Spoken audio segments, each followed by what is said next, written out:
I've been watching anime for a while. When I first started, every show felt special.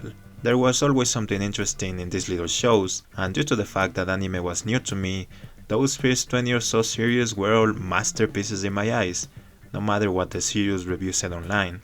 But the more you immerse yourself in one medium, the more that initial sense of novelty fades away. After years watching anime, you can start getting bored. It's like eating cake. The first slice is amazing. The 10th is still enjoyable, but by the 50th, only the exceptional ones stand out.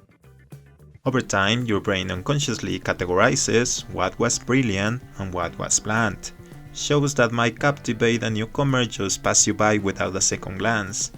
Yet every now and then, there's a desire to go back, to recapture that sense of excitement that those first shows gave to us. Sometimes you find a series that manages it. Today there are good shows that still pull me in. This time though, I decided to go deeper into familiar territory, the isekai and fantasy genres. Not because I expected something amazing, but because I hoped for at least a solid, well-executed story. And let's be honest, the market is saturated with thousands of nearly identical titles. And yet, if the execution is good, I don't mind cliches. I'll happily follow the same character archetypes with the same recycled motivations if they're handled well enough to leave me entertained. I wasn't asking for much, just a little adventure that doesn't waste my time. With that said, this show isn't even that. This show introduces a lot of stuff along the way and doesn't elaborate on any of it. While watching the show, there were many concepts that I liked when I first saw them, but the show either execute them in a bad way or just ignore them, never bringing them back. There are plot points that seem interesting, if not a bit cliché, that take at most one chapter to get resolved, even though the show introduces them over a longer period of time. I know I'm overanalyzing a show whose purpose is clearly to entertain and make you forget reality for a bit, but it clearly fails to fulfill even that purpose. When I started watching this show, I didn't expect a masterpiece with genius world building, an amazing story or unique characters.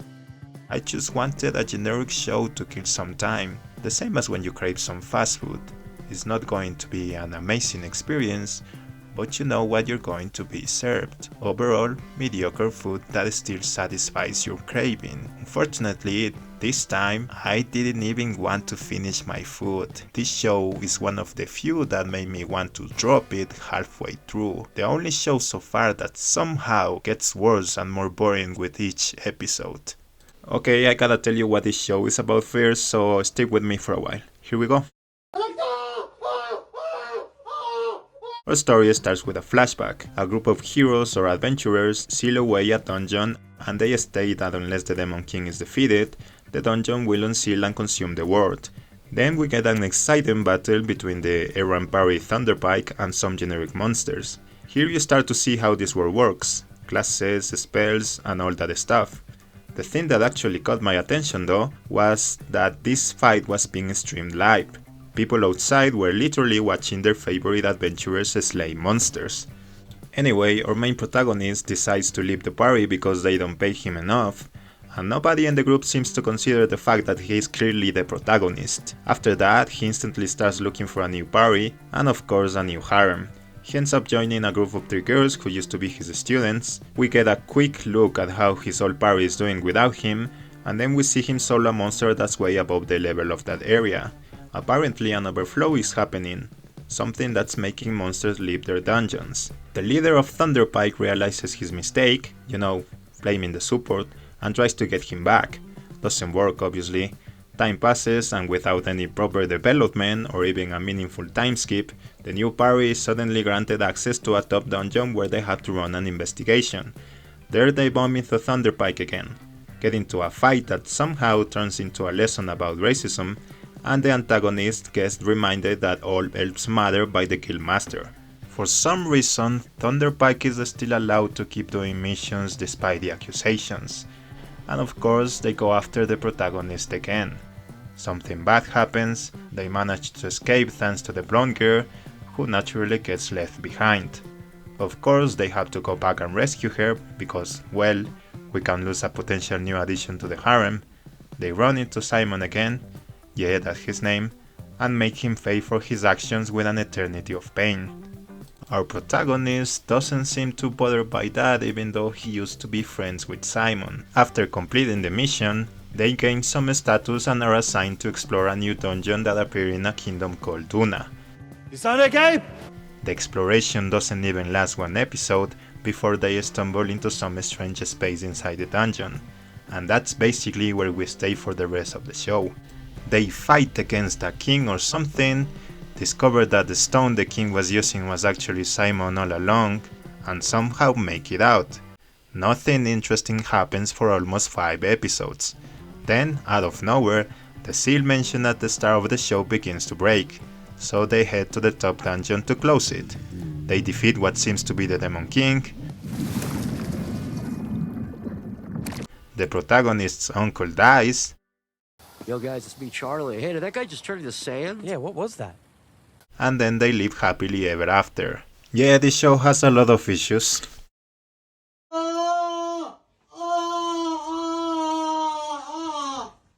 The first arc, which covers the first 10 or so episodes, is genuinely entertaining.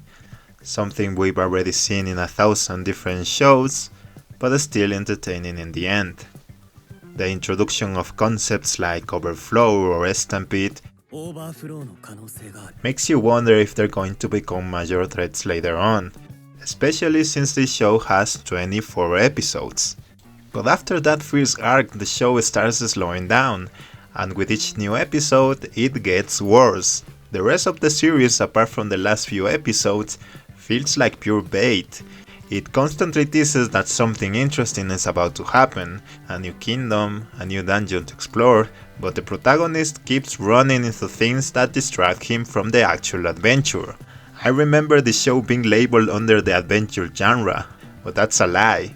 Every time an interesting plot point appears, the show diverts to something completely different, making it boring, if not outright annoying. It's like watching one of those mobile game ads, where the player deliberately makes the worst possible decisions just to rage bait you.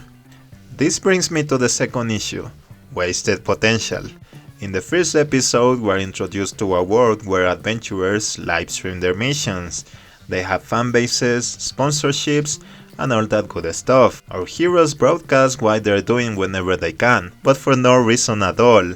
They don't actually explore or fight anything. I wouldn't be surprised if they don't have any fans at all. Their stream is the equivalent of opening Twitch or YouTube and watching someone play a game while staying on the first level for literal months.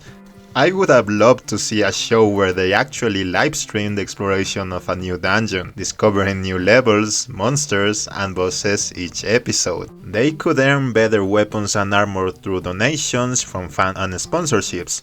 But instead, we get a story about an unsealed dungeon that doesn't even take 2 episodes to close again. The very first thing teased at the beginning is ignored for almost the entire show and then resolved at the end with almost no effort. The rest of the show is filled with generic tropes, harem development, damsels in distress, and power-ups that come out of nowhere. By the end, what we get is a mix of generic tropes, a plot that runs in circles, ideas that aren't properly developed, and a parade of episodes that say nothing to the viewer. This is an anime with a lot of potential, a lot to harvest from, but instead it chooses to step on the very stems of the plants. Well, I know this is a generic show that shouldn't be analyzed this much. I said from the start that I just wanted to waste some time with a mediocre show that could leave me mildly entertained, and for that reason, I can forgive a generic plot, generic characters. Hell, I can even forgive the fact that the show baits you with so many positive ideas that lead nowhere. But the only thing I can't forgive is a show being boring. This was one of the few anime that actually made me want to stop watching around episode 15. Number 15. Because nothing new was happening, and the few interesting plot points were simply tossed aside. In the end, yeah, I'm overanalyzing a show that clearly wasn't trying to compete with the top tier ones out there, but it does make me realize something. Even mediocre and generic shows have standards to meet. This one could have been a good time if it had just followed what its title promised, exploring the depths of a dungeon, having an adventure that was If not outstanding, at least entertaining, but instead it just runs in circles and leaves you with a feeling no creator ever wants their audience to have, being bored and annoyed.